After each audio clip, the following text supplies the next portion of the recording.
So in the previous video you have seen like so whatever you for the given year it will produce the expected output. 89 is a 80 scale. But in the previous program you can see like in the program itself we are hard coding the input like the birth of year of birth we are entering here. So now what we can do is in the console we will try to get the input from the user, and based on that input we will validate whether the particular input is less than 9088 or greater than 98. Okay, so we should not be hard coding in the program. So let the user give during the runtime. So we'll be commenting out this int here equal to 98. So instead of this we'll go with the scanner. Scanner is the class we need to create an object in order to get input from the user. Okay, so I'm creating an object for the scanner class. So when you say new scanner, it will create an object for scanner class, and that object will be referenced using this reference variable. That is any variable name you can give. I have given as sc. So in the constructor you need to give system.in. So simply you can go with the statements. No need to worry about the syntax. I will explain this object class and object terms later in our coming tutorial. Okay, so as of now, in order to get an input from the user, directly you write this statement like scanner any reference variable name equal to new scanner. So inside this bracket you need to write a system.in. The system.in is the string, that is the console. Okay, in this console only will be user will be entering the input. Okay, so in order to ask user for the input we need to call this method sc dot next int. So here you can see if you want user to enter the boolean as an input, then next boolean we need to call.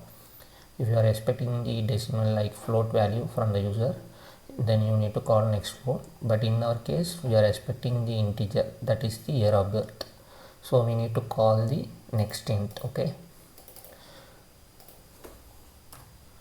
so at this point of time the cursor will be blinking over here and it will expect the input from the user. Okay, so once the user enters the year of birth, we need to store it in a, that value we can store it in a variable called year. I have commented out this statement. For this only we have created these two, because we are not hard coding the value of the year.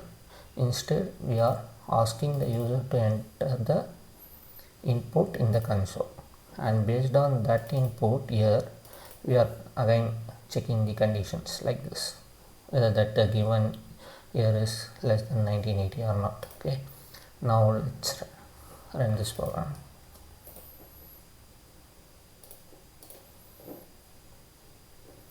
So here you can see you are not able to now the scanner object has been created, and for this next int we need to input some year value. So let me give 1989.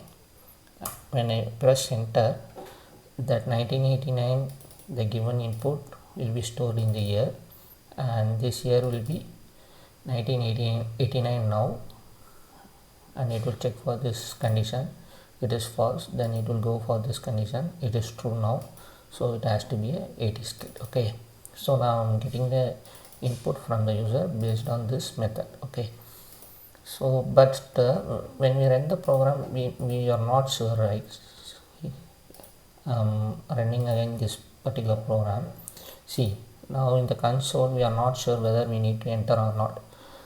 So to avoid this confusion, what I'm terminating this program. Okay, so to avoid this confusion, what we need to, whenever we are expecting the user to give some value, we need to highlight that one using system.out.println in the console, like enter the year of birth. So this information will be a guide to the user, so that user knows that we need to enter the year of birth. So now if you run this program, see, now it is readable. Now the user knows that he has to enter the year of birth. So I will be entering the year of birth and I will be getting the output. Okay, thank you.